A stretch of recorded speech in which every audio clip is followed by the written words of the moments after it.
우리 성가대 잘 안 보이죠? 보여요? 예.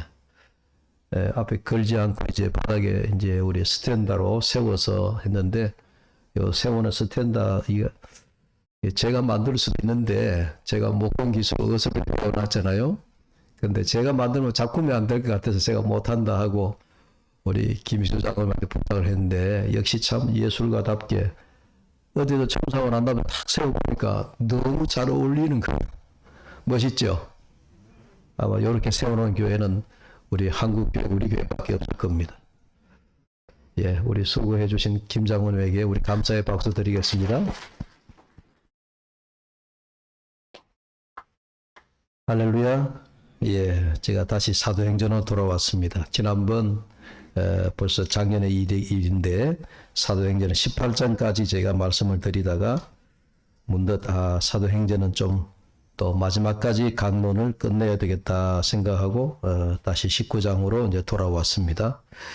여러분 기억하실는지 모르겠습니다. 지난번 바울이 고린도에서 전도 활동하는 중에 18장에서 프리스길라와 아굴라 그 부부를 만났는데 그 두 부부가 참 용케도 바울하고 그 직업이 같았습니다. 천막자는 직업이 그들의 직업이어서 우리가 사람 처음 만나면 뭔가 공통점이 있으면은 처음 만난 사람이라도 굉장히 가까워지는 것이 속도가 빨라지거든요. 노래 부르는 사람은 노래 부르는 사람, 또 뭐 그림 그리는 사람은 그림 그리는 사람들끼리, 또 사업을 하는 사람들도 비슷한 동업의 어떤 동족 직종에 만나면은 그게 이야기가 되니까 굉장히 가까워지죠. 그래서 그런지 바울과 이 아굴라 두 부부가 바울을 만났는데, 바울도 그렇지만 이 아굴라 프리스길라 두 부부가 바울에게 뭐랄까요, 확 빠졌어요. 그래서 나중에 바울이 회고하기를 그들은 나를 위하여 목숨까지도 아끼지 않았다. 목숨까지도 내어놓고 하나님의 사역을 하는 나를 도운 사람이다.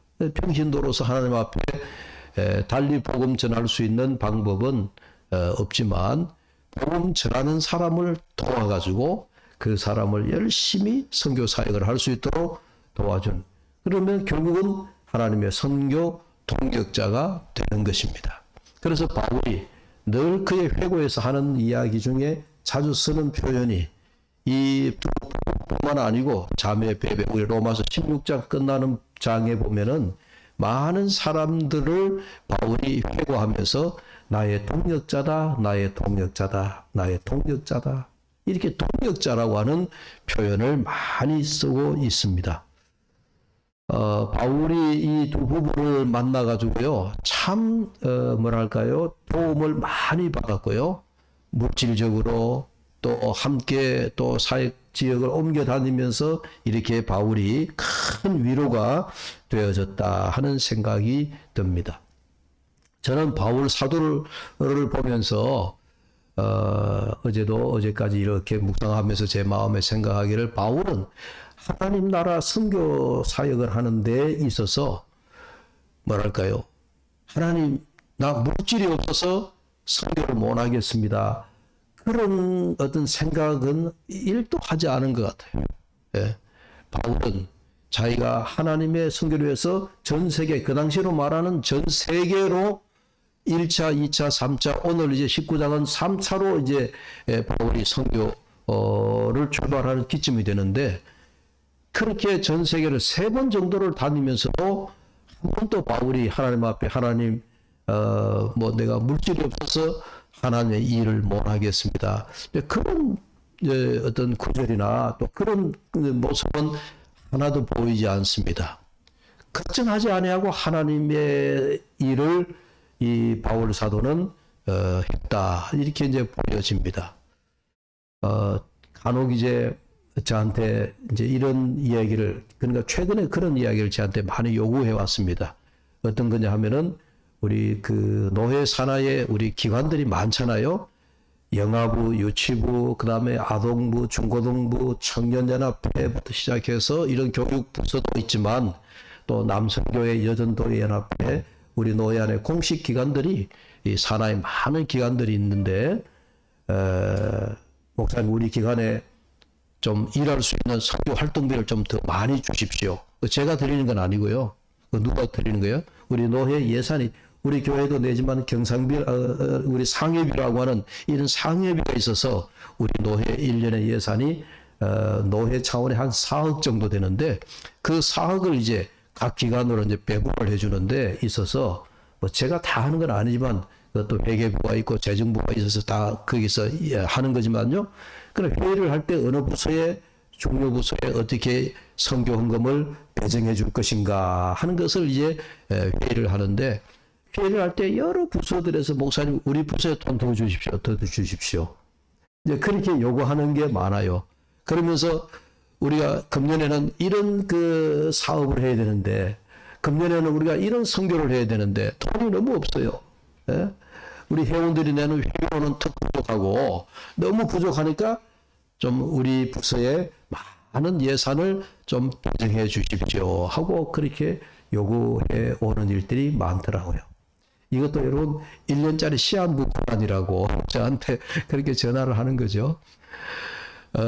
그래서 제가 웃으면서 예 알겠다 하고 이제 적절히 이제 배정을 해서 이제 그렇게 배분을 하고는 그렇게 하는데 제가 이제 한번 이제 아동부 연합회 회장 되는 어떤 회장 집사님을 만나서 그 집사님 금년에 우리 아동부에서 이런 큰 프로젝트를 가지고 사업을 하려고 하는데 정말 너무 예산이 많이 들어갑니다.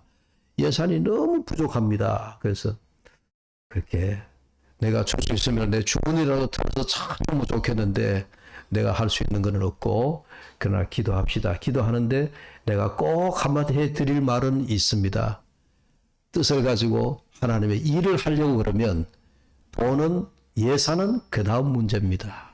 내가 일을 하고자 하는 마음이 중요합니다. 그러면 그 마음과 뜻이 있으면 하나님께서는 어떻게 하든지 사람을 붙여서 또 물질을 붙여서 하나님께서 이 일을 이루게 하실 줄로 믿습니다. 하면서 그 연합회장에게 힘을 주고 용기를 가지고 일을 해 보시라고 이제 그렇게 격려하고 이제 돌려보낸 적이 있습니다. 제가 최근에 참 가슴 두근거리는 일이 하나 있었습니다. 그게 뭐냐 하면 이런 일이었어요. 재단 대표 그 이사장을 만났는데 그 재단 이름이 더 작은 재단이다 하는 재단이었어요. 이름이 더 작은 재단이에요. 근데 그 더 작은 재단이라고 하는 재단의 대표자가 누군가 하면 네이버 창업자 중에 한 사람, 지금은 그 회사에서 나왔어요.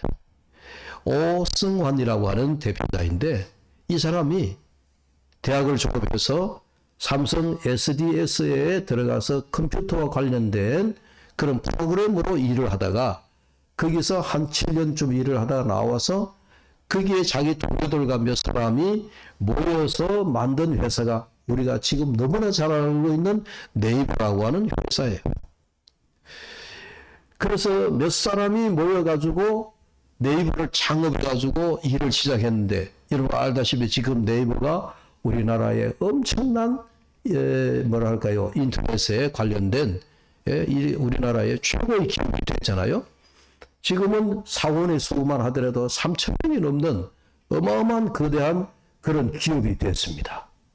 그게 창업의 멤버였어요. 아침부터 밤 12시까지 하루에 회의를 열 몇 번씩 옮겨 다니면서 회의를 하다가 보니까 너무 뭔가 마음이 지쳐져 가는데 그래서 그 네이버를 창업하고 난 다음에 많은 사회 유명 인사들을 만나면서 국회의원들을 만나면서 또 대학의 교수들을 만나면서 만나서 이 얘기를 하는데 어느 날 갑자기 그분들에게 이런 얘기를 뭐예요. 도대체 나라는 존재가 뭔지를 모르겠다 하는 그런 이제 자기 실존에 대한 이래 고민이 와서 이야기를 하면서 그 인생 선배들에게 사회 유명 인사들에게 내가 누구야 내가 도대체 뭘 하는 사람이어야 될는지를 모르겠다. 우리가 생각하기에 뭐 네이버라고 하는 어마어마한 큰 회사를 창업해서 지금 어마어마한 기업으로 성장하고 있는 이 사람이 왜 자기의 존재에 대한 물음을 그런 사회 유명 인사들에게 물었을까 하는 궁금한 생각이 들죠. 그런데요, 여러 사람을 만나서 얘기를 물어도 자기에게 시원한 대답을 주는 사람이 없더래요. 근데 이 사람이 예수 믿는 사람이에요. 어느 날 갑자기 내가 왜 이러지? 하나님을 두고 내가 사람에게 내가 뭘 엉뚱한 질문을 하냐. 하나님께 질문을 하자. 그래서 그날 주일날 예배당에 와서 기도를 하면서 하나님, 나는 누구입니까? 나는 어떤 일을 해야 됩니까? 내가 어떻게 살아야 됩니까? 라고 하는 정말 신앙인으로서 한 번쯤은 우리가 실정적인 문제, 또 하나님 앞에 내 존재, 하나님이 나에게 어떤 소명을 주셨는가 하는 것을 고민하면서 그날 엎드려서 예배드리며 기도하는데 그날 그 질문을 하나님 앞에 나는 누구일까요? 이 질문 한마디를 드려놓고 예배드리는데요. 그날 예배가 너무 은혜가 되었어요. 눈물을 펑펑 쏟고 그날 예배를 마치고 난 다음에 마음에 결심을 했습니다. 창업했던 네이버 회사에 사표를 내고 이제 내가 하나님이 기뻐하시는 일을 하자. 그래가지고 만든 재단이 더 작은 재단이라고 하는 재단이에요. 그럼 이 재단은 뭐 하는 재단이냐? 청소년 사역을 하는 재단이에요. 어린 중학생들, 고등학생들을 보면 마음에 확 감동이 오고 제 아이들이 하나님을 알았으면 좋겠다. 제 아이들이 하나님을 알았으면 좋겠다. 어떻게 하나님을 전해주지? 그런 마음에서 시작한 거룩한 부담이 더 작은 재단을 만들게 되고 청소년 사역을 하게 됐다 하는 얘기입니다. 그래서 서울에 우리가 유명한 관광지 중에 하나 북촌이라고 하는 그 입구에 건물을 하나 매입을 해서 더 작은 재단을 만들고 거기에 청소년이들이 와서 마음껏 활동할 수 있도록 건물을 몇 층짜리 건물인지를 제가 모르지만 그 건물 안에서 문화 공간도 그 다음에 휴식 공간도 많은 공간을 만들어서 청소년 사역을 하기 시작했다 하는 거예요.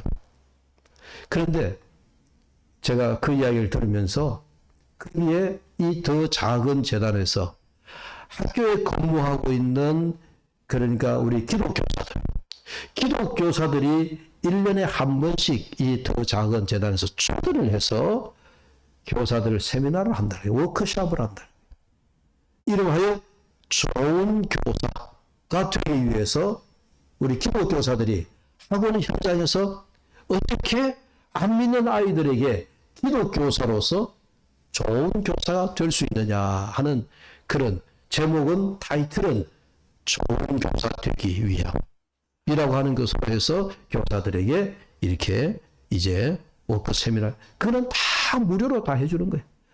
학생들도 1년에 몇 차례씩 학생들의 청소년 사역을 위해서 무료로 학생들을 초청해서 다 애들 들어가는 소요 경비를 이 더 작은 재단에서 다 소요 경비를 부담을 하고 좋은 교사가 되기 위한 워크숍에도 모든 비용을 다 대는데 제가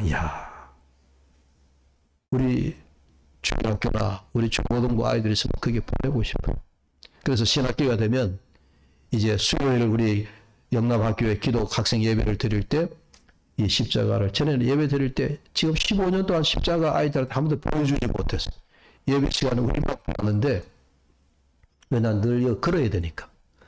그런데 또 걸면은 스크린을 못 내리니까 그래서 수요일 예배 드릴 때는 학생들 찬양하고 하면 십자가를 걸지 못하고 스크린에만 이래 보고 했는데 이제는 이 십자가를 스탠다드 십자가를 하니까 수요일날 앞에 탁 서고 아이들이 십자가를 상징적으로 보여줄 수 있으니까 너무 좋고요. 그리고 이 영남학교 학생들을 이제 선별해서 거기에 좀 애들을 수련회도 보내야 되겠다. 우리 기독교사들 가운데도 세미나를 보내야 되겠다 하는 그런 이제 마음을 가지고 좀 계획을 잡고 있는데 제가 다른 얘기가 좀 셌습니다. 무슨 얘기냐? 우리가 추회 사역을 하려고 하는 데 있어서 여러분 우리가 돈이 없다. 예산이 없다. 라고 하는 것은 이건 우리가 어떻게 보면 하나님 앞에 우리의 믿음 없음을 나타내는 일이다. 하나님께서 가난하신 하나님이 아니시고, 하나님이 우리에게 구걸하시는 하나님도 아니시죠.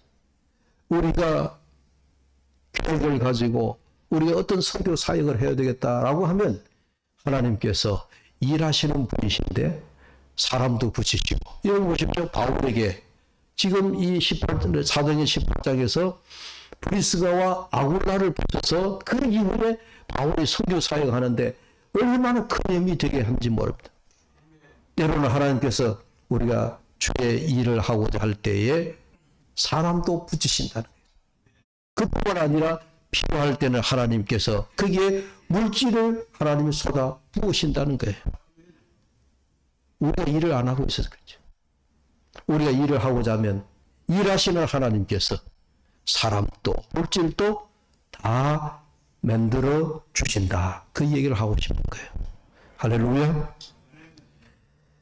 여러분, 정말 바울이 선교 활동하는 데 있어서 물론 바울이 일생 동안 자비랑 선교사라고 하는 그런 이름으로 선교를 했지만은 바울이 한 번도 내가 하나님의 선교 사역을 하는데 돈이 없습니다. 물질이 없습니다. 사랑이 없습니다. 그런 적이 한 번도 없더라 하는 이야기예요. 사도행전에 보면 바울이 그 선교 1, 2, 3차 다니는 데 있었어요. 그렇게 사람을 붙여주시고 물질을 하나님이 주시더라 하는 것을 제가 경험한 것을, 제가 느낀 것을 여러분들에게 함께 공유하기를 원합니다. 자, 말씀을 보십시다. 18장 22절에 보시면 가이사라에 상륙하여 올라가 교회 안부를 물은 후에 안디옥으로 내려가서 바울이 2차 선교를 마치고요. 다시 마치 안디옥이 베이스 캠프 같아요. 예? 여러분 베이스 캠프 아시죠? 이 안디옥에 바울이 다시 돌아와서 거기에 얼마 머물다가 그 다음에 거기에서 또 다시 바울이 선교를 출발하는 겁니다. 이걸 이제 우리가 이 19장에 들어오면 에베소라고 하는 곳으로 옮겨갑니다마는 이 안디옥에서 바울이 또 새롭게 출발해서 그렇게 선교의 3차 선교를 가고 있는 그런 모습을 볼 수가 있습니다. 근데 바울의 3차 선교는 그 1, 2차 때와는 좀 다르게 이런 면이 있습니다. 우리가 바울이 1차, 2차 때는요, 바울이 가는 곳마다 예배당을 많이 세웠어요. 교회를 많이 개척했어요. 가는 곳마다 그 지역에 주의 이름으로 교회를 세우고 사람을 모아놓고 그리고 거기에서 후임으로 목회할 자를 세워놓고 바울은 또 다른 지역으로 옮겨가고 그렇게 했습니다. 그런데 3차 바울이 선교 여행을 갔을 때는 새로운 교회를 세우거나 어떤 교회를 개척하거나 그런 일보다는 이미 지난번 1, 2차 때 세웠던 교회를 돌아보면서 그 교회를 더 굳건히 세워가는 일에 바울이 초점을 맞췄다. 그러니까 1, 2차 때와 3차 때 바울의 선교의 방향이 어떻게 보면 상당히 좀 차이가 있다 하는 그런 것을 느낄 수가 있습니다. 그래서 여러분 18장 23절을 참고로 보시면 23절입니다. 18장 얼마 있다가 떠나 갈라디아와 브루기아 땅을 차례로 다니며 모든 제자를 굳건하게 하니라. 여기 보듯이 바울이 이제 제자들 굳건하게 하는 제자를 세우는 일, 그런 일에 사도 바울이 초점을 맞추고 있다 하는 것을 알 수가 있는 것이죠. 자, 그러면서 19장에 들어오면 바울이 에베소라고 하는 지역으로 이동을 했고 이곳에서 다른 어떤 지역에서보다도 바울 사도가 매우 열정적으로 복음 활동하는 것을 볼 수가 있습니다. 에베소는 우리가 계시록에 나오는 것 같이 우리가 소아시아 지역 중에 하나이고요. 그리고 이 에베소에는 에베소 교회가 있고 에베소에는 상당한 어떤 그런 문화적이고 철학적이고 또 어떤 이런 학문적인 활동이 활발하게 일어나던 당시 아주 고대 도시 가운데 아주 유명한 도시가 에베소라고 하는 도시입니다. 이 에베소에 가서 바울이 처음에는 3개월을 강론했고 그리고 우리가 여러분 아실는지 모르지만 에베소에 가면 이거 두라노 성원이라고 하는 곳이 있습니다. 지금 이제 그 에베소라고 하는 곳에 성지순례 가면 셀수스라고 하는 그 도서관으로 알려져 있기도 한데, 아무튼 이 두라노라고 하는 것은 사람의 이름인데 서원, 우리로 말하면 대학 강당과 같은 것이에요. 그럼 오늘날로 말하면 소교의 어떤 그런 그 뭐랄까요, 대학 강단이랄까요, 이제 그런 곳입니다.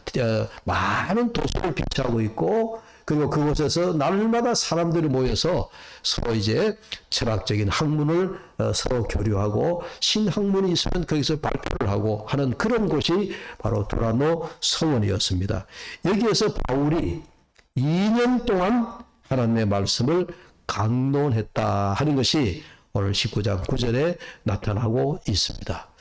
여러분, 이 두라노 서원의 그 특징대로 바울이 그가 전하는 예수 그리스도에 대한 복음이 그 당시에 사람들에게는 매우 신선하게 느껴졌기 때문에, 그래서 그들이 바울의 이 성경 강론을 매우 듣기 위해서 날마다 사람들이 많이 모여 들었다 하는 것을 우리가 알 수가 있어요. 여러분, 19장 2절의 말씀에 보면 바울이 처음에 이제 여기에 머물러서 이렇게 얘기합니다. 너희가 믿을 때 성령을 받았느냐 이르되 아니라 우리는 성령의 계심도 듣지 못하였노라 하니까, 바울이 그럼 너희는 무슨 세례를 받았느냐? 우리는 요한의 세례를 받았다. 요한의 세례를 하면 이제 우리가 세례 요한을 가리키는데, 아마 이 지역에 처음에 아볼로가 갔을 때에 이 지역의 사람들이 우리가 세례를 받긴 받았는데 요한의 세례, 그러니까 알고 있기는 요한의 세례까지만 알고 있는 거죠. 근데 바울이 아니야, 요한의 세례는 예수님이 오시면은 이보다도 더 크고 놀라운 역사, 그러니까 하나님의 성령의 세례가 있다라고 하는 것을 알려주는데, 그러니까 성령을 받지 못했단 말이냐 하는 그런 이야기를 하게 되어지죠. 그래서 바울이 그들에게 예수 그리스도 이름으로 이를테면 세례를 베푸는 것, 새로운 세례를 베푸는데, 그들이 세례를 받을 때에 놀라운 성령의 임재하심이 그들에게 나타나는데, 그 성령의 임재하심의 증거가 방언도 하고 예언도 하고, 또 오늘 그 뒤에 말씀에 보면 이제 바울이 기도함에 있어서 병든 자도 고쳐내는, 악귀 귀신도 쫓겨나가는, 그야말로 초대교회에 우리가 기도할 때 성령을 받았느냐, 성령 받고 난 다음에 방언도 하고 예언도 하고 병고치는 신유의 역사도 나타나고, 그야말로 놀라운 일들이 지금 오늘 19장에 나타나고 있는 것을 볼 수가 있습니다. 여러분, 바울이 안수할 때에 어떤 역사가 나타나는가 한번 보십시오. 11절을 같이 한번 볼까요? 바울이 기도하는데 이런 놀라운 역사가 나타납니다. 11절 같이 읽습니다. 하나님이 바울의 손으로 놀라운 능력을 행하게 하시니, 12절 한 번 더 하죠. 심지어 사람들이 바울의 몸에서 손수건이나 앞치마를 가져다가 병든 사람에게 얹으면 그 병이 떠나고 악귀도 나가더라. 아멘. 여러분, 바울이 지금 기도하는데 하나님의 놀라운, 성경에 보면 놀라운 능력, 옛날 성경에 보면 이 놀라운 능력이라는 표현을 이렇게 하고 희한한 능력이다 이렇게 번역이 되어 있어요. 예? 이게 이제 희한한이라고 하니까 이제 어감이 좀 어떤지 요즘 우리 개정 성경에 놀라운 능력이다 이렇게 얘기하지만요, 옛날 성경 보시면 옛날 성경에 희한한 능력이 나타나더라 그렇게 성경에 기록되어 있어요. 그러니까 저는 보기에 놀라운 능력도 좋지만 바울이 기도할 때 희한한 능력이 나타나, 이 표현이 아마 더 실감 남는 표현이 아닐까 하는 생각이 듭니다. 왜냐하면 이런 것이 오늘날 요즘은 우리가 희귀병이 많잖아요. 그렇죠? 희귀병도 많고 현대의학이 굉장히 발달했음에도 불구하고 이런 현대의학이 고칠 수 없는 희귀병이 너무너무 많은 거예요. 예? 어린 가난아기로부터 시작해서 우리 어른 기성세대에 이르기까지 여러분 병의 종류도 많고 우리가 알지 못하는 병명도 많고요. 그리고 아무리 현대의학이 발달되어도 과학이 발달해도 병을 고칠 수 없는 그런 병들이 의사가 있지만 이거 명의가 있지만은 안 되는 그런 병들이 너무너무 많아요. 그런 것들을 우리 오늘 성경의 표현대로 옛날 그 성경 표현대로 희한한 병들이 많은데 그 희한한 병들을 하나님의 능력으로 역사가 일어나서 병 고침의 역사가 일어나는 그런 이야기라는 거죠. 그 바울 시대는 오늘과 같이 병원이나 의사나 뭐 약이나 이렇게 우리가 발달되지 않았을 때 아니에요? 그 당시에 사람들이 보기에 지금 우리가 보면 그 병이 아무것도 아니다라고 생각하는지 몰라도 그 당시 사람들은 그들이 지니고 있는 병들이 너무너무 희한한 병들이 많은 거예요. 그런 희한한 병들, 고칠 수 없는 병들, 그런 병들을 하나님께서 바울을 통하여 뭐라고요? 희한한 능력, 예? 아주 신비한 능력, 신비로운 능력, 그런 능력을 하나님이 주시더라 하는 이야기예요. 그런데 여러분, 성경을 우리가 가만히 보면 이 바울의 능력이, 바울에게서 나가는 이 능력이 여러분 누가 주신 거예요? 하나님이 주신 거잖아요.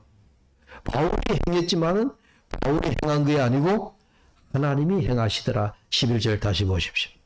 자, 하나님이 누구의 손으로?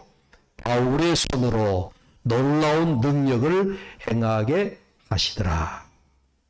하나님이 하신 일이에요. 결국은 사람을 통해서, 사도를 통해서, 오늘날 목사를 통해서, 혹은 신의 은사를 받은 어떤 그런 그 은사자들을 통해서 행하시는 일은 주체자는 하나님이십니다. 예, 하나님이신 거예요. 하나님이 행하시는 일이라는 거예요. 우리가 간혹 우리가 신의 은사 받은 분들, 지금 우리가 오늘날 우리 한국 교회, 한국 강단에서 우리가 옛날처럼, 그러니까 우리가 한 3, 40년 전에 우리가 익히 잘 아는 뭐 신유연사 가졌던 그런 우리 옛날에 능력자들 우리 한국 교계에 많이 여러분 있었잖아요. 지금은 그렇게 좀 한국 그 교계에 다 없어진 것 같아요. 그래서 교회 성장이 많이 돌아다면서부터 그런지 모르지만 야지만 60, 70년대, 80년대에 한국 교회에 신비의 놀라운 신유원사를 가졌던 분들이 전국을 다니면서 많은 그런 신유 집회했던 일들이 많이 있습니다. 저희들 중고등학교 때도 그런 신유원사 가졌던 분들이 있어서 그런 집회에 어른들이 간다 하고 보따리 싸서 신유 집회 다니신 그런 기억이 납니다마는 여러분, 하나님이 행하시는 일이에요. 근데 이 시대에는 하나님께서 왜 이런 희한한 능력, 신비로운 능력, 이런 능력을 행하지 않으실까? 여러분이 궁금하지 않으세요? 지금은 사람들의 마음이 완악해져서 그런 하나님의 신비한 능력, 희한한 능력 원치 않은지는 모르겠지만 그러나 여러분 성경에 분명히 오늘 하나님께서 바울로 통하여 바울에게서 하나님의 놀라운 능력, 아주 희한한 능력을 행하게 하시더라 하는 이 말씀이, 오늘 이 말씀이 살아있는 줄로 믿습니다. 이 말씀은 살아있어요. 여러분 멀리서 찾지 말고 오늘 하나님께서 누구에게든지 하나님의 이런 능력이 나타나게 하실 수 있다. 하나님은 어제나 오늘이나 변함없이 동일하신 분이시니까요. 예. 하나님이 능력이 쇠하여진 분이 아니거든요. 하나님이 못하실 분이 아니단 말이에요. 여러분 말씀을 하다가 제가 갑자기 그 생각이 들었는데 여러분 오른손 한번 해보세요. 우리 오른손은요 하나님께서 우리 성경에 보면 상징적으로 하나님의 능력을 나타내는 거예요. 오른손. 우리 시편에도 보면 하나님의 오른손이라고 하는 편. 왼손 없는 분은 오른손 없는 분은 좀 이상하게 얘기해서 왼손 내면 되지만 우리는 오른손 없는 분이 아무도 안 계시니까 여러분 오른손을 다 내시면 돼. 이 오른손이 하나님이 행하시는 능력의 여러분 손과 같아요. 능력의 상징적인 거예요. 여러분 오른손을 내셔가지고 여러분 아픈 분이 앉아보십시오. 여러분 어깨가 아프다. 여러분 위장이 아프다. 무릎이 아프다.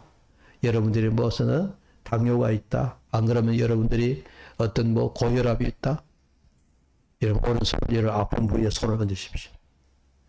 따라합시다. 예수님, 내가 따라하시오. 내가 주님의 능력에 힘입어 이 손을 나의 아픈 부위에 올렸습니다. 주님 능력을 행하여 주옵소서. 주님 치료하여 주옵소서. 예수님의 이름으로 기도합니다. 여러분, 이 기도를 여러분들이 가정에서도 여러분 늘 드리시라는 얘기예요. 오늘 예배 시간에 제가 이렇게 선포했지만 여러분 주님이 행하시면 우리가 다 여러분 능치 못할 일이 없는 거예요. 예? 왜 성경에 나오는 말씀을 2000년 전에 바울이 오늘 하나님이 바울의 손으로 놀라운 능력을 행하게 하신다. 왜 바울에게만 행하겠습니까? 여러분 능력을 바울에게만 행하지 않을 거 아니에요? 하나님의 능력의 손길, 지금도 우리가 하나님의 능력이 우리에게 임하시는데 우리가 그 능력을 우리가 행하지 않는 거예요. 그래서 여러분들이 물론 아프면 병원을 가셔야 돼요. 요즘 뭐 병원에 가면 우리가 여러분 온갖 뭐 검사 기구들이 너무 과학적이어서 여러분 세밀한 암조차도 다 찾아내는데 여러분 그거 의지하지 말라는 얘기 아니에요. 그러나 치료하시는 이는 하나님이세요. 예? 치료하시는 이는 하나님이시기 때문에 여러분들이 가정에서 여러분들의 지고 있는 질병, 여러분들의 질고 그걸 여러분들의 손을 얹고 잘 기도하시는 거예요. 하나님의 능력이 이 손을 통하여 하나님 치료될 줄로 믿습니다. 치료하여 주십시오. 예수님 능력 믿습니다. 기도하시라는 거예요. 이게 11절에서 하나님이 오늘 바울의 손으로 놀라운 능력을 행하시니라 하는 이 말씀을 우리가 오늘 우리의 삶의 현장에 그대로 나타나실 수 있기를 주의 이름으로 축복을 합니다. 자, 그러면서 두 번째 이제 첫 번째는 이렇게 하나님께서 바울을 통하여 놀라운 기적, 병마를 고치는 이런 이제 놀라운 역사가 나타나는 이것을 말씀에만 여러분 이렇게 묻어두지 마시고 우리의 삶 속에 여러분의 일상 속에 늘 기도로 하나님의 능력을 경험하고 체험하시라 하는 그런 이야기고요. 그 다음 두 번째는 이제 바울이 중요한 게 뭐냐면 바로 서원에 가서 2년 동안 말씀을 강론한 거예요. 요즘으로 말하면 성경을 가르친 거죠. 성경을 가르친 거예요. 집중적으로 성경을 가르쳤습니다. 바울이. 그래서 이 두라노 서원에 들어가서 바울이 강론하는데 강론하는 말씀을 한번 봅시다. 8절을 올라가서 자 8절을 제가 읽습니다. 바울이 회당에 들어가 석 달 동안 담대히 하나님 나라에 관하여 강론하며 권면하되 그렇게 했죠. 그 다음에 또 9절을 같이 읽습니다. 어떤 사람들은 마음이 굳어 순종하지 않고 무리 앞에서 이 도를 비방하거늘 바울이 그들을 떠나 제자들을 따로 세우고 두란노 서원에서 날마다 강론하니라. 두란노 서원에서 몇 년을 강론했다고요? 2년 동안 바울이 선교 여행을 하면서 한 곳에 머물러서 이렇게 2년 동안 이렇게 머물면서 이렇게 뭐 복음을 전하고 그런 예가 잘 없습니다. 바울이 많은 지역을 다니기 때문에 여러분 길어야 한 6개월 안 그러면 3개월 계속 옮겨 다니면서 바울이 복음을 전하고 교회를 세우고 그렇게 했거든요. 근데 유독히 이 두라노 서원 에베소에 와서 두라노 서원을 중심으로 해서 2년 동안이나 말씀을 강론했다. 여러분 여기에서 우리가 말씀에서 우리가 느낄 수 있는 것은 우리가 알아야 할 것은 또 깨달을 수 있는 건 뭐냐면 바울이 3차 전도 여행 때는 그가 중요시 여겼던 것이 하나님의 말씀을 가르치는 거였구나. 성경을 가르치는 거였구나. 여러분 이것이 오늘날 우리가 늘 저희들이 강조하지만 우리가 말씀을, 여러분 성경 통독 말씀을 읽자라고 하는 건요, 어쩌면은 우리가 성경을 배움에 있어서 1차적이고 기초적인 겁니다. 원초적인 겁니다. 여러분 죄송합니다. 여러분 예수 믿으면서 지금까지 오면서 정말 성경은 1독도 아니했다 그러면요, 여러분 정말 자신을 돌아보셔야 돼요. 내가 하나님의 말씀을 창세기에서 계시록까지 내가 1독도 못했다. 여러분 너무 자괴감을 갖고 듣지 마시고, 내가 예수 믿는다라고 하면 그래도 신구약 성경 내가 한 번은 읽어야 되겠구나. 그런 마음을 꼭 가지시고, 왜? 말씀이 그만큼 중요하다 하는 이야기예요. 우리가 예수님의 비유 가운데 비가 오고 창수가 나도 집이 무너지지 않는 집은 어디 위에 세운 집이에요? 돌석 위에 세운 집이라고 그러잖아요. 모래 위에 세운 집은 비바람이 불고 창수가 날면 모래가 쓸려나가면서 집이 무너져 버린다 하는 이야기예요. 그 반석이 우리가 기초가 말씀이에요. 말씀 위에 우리의 신앙이 굳건히 서 있으면 시험이 오고 비바람이 불고 환난이 오고, 사업이 어렵고 여러 가지 어려워도 여러분 우리가 모든 걸 다 이겨낼 수 있습니다. 그런데 여러분, 내 말씀의 반석의 기초가 든든하지 않으면 조그마한 시험이 와도 모래가 쓸려나가듯이 꽉 밀려나 버리고, 비바람을 불어도 흔들려 버리고, 여러분 그렇게 되면 안 되는 거예요. 바울이 에베소에 들려서 2년 동안 거기에 머물며 트라노 서원을 중심으로 해서 날마다 아침마다 출근하듯이 하는 거예요. 트라노 서원에 들어가서 그게 날이 새면 사람들이 탁 모여드니까 그게 모아놓고 거기서 말씀을 강론했다. 여러분, 우리 교회도 그리 됐으면 좋겠어요. 여러분들이 매일 교회에 오실 수만 있다면 제가 매일 여러분들에게 성경을 가르쳤으면 좋겠어요. 그러나 여러분 직장 가셔야 되잖아요. 여러분 가정을 지켜야 나기도 매일 교회에 올 수 없으니까 그나마 짧은 예배 1시간만이라도 성경을 어떻게 좀 더 많이 전해드릴까 하는 그런 고심을 하게 됩니다만은, 아무튼 여러분, 목사님 성경 공부 좀 가르쳐 주십시오. 그래서 여러분들이 이 게으른 목사를 채찍하듯이 여러분들이 한두 사람이라도 모여가지고, 목사님 우리 여기 두세 사람이 모였으니까 목사님 와가지고 성경을 좀 가르쳐 주십시오. 여러분 그런 성경 공부에 대한 우리의 어떤 그런 붐이 일어났으면 좋겠어요. 이것이 사는 길이에요. 하나님 앞에 말씀을 우리가 배우고, 말씀을 배운다는 것이, 그럼 목사님 말씀만 다 배우면 뭐합니까?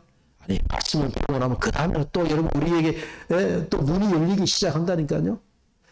성경을 읽으라고 강조하는데 목사님 성경만 읽으면 답니까? 아니, 성경을 읽고 나면 그 다음에는 눈이 열린다니까요.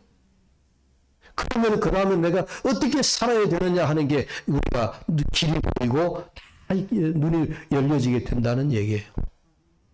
그래서 그 면에도 우리가 말씀을 부지런히 배우고 또 말씀을 부지런히 읽고, 그래서 반석과 같은 그런 말씀 든든한 곳에 세워지는 여러분들의 가정과 여러분들의 신앙, 우리 교회가 될 수 있기를 주의 이름으로 축복합니다. 기도합니다. 하나님 아버지 감사합니다. 주의 말씀이 힘이 있어 흥황하여 세력을 얻으니라 하시는 말씀과 같이 아버지 하나님, 오늘 말씀대로 하나님의 능력이 우리 교회에 임하게 하시고, 하나님의 기적, 하나님의 병고치는 역사도 이 강단에서 일어나게 주님 역사하여 주옵소서.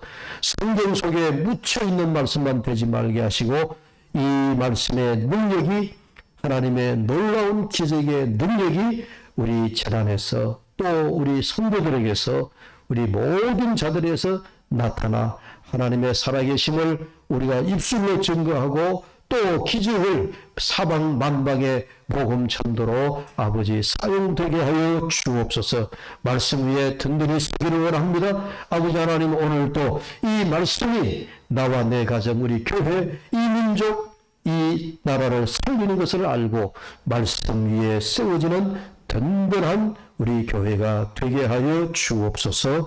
예수님의 이름으로 기도하옵나이다. 아멘. 찬송가 500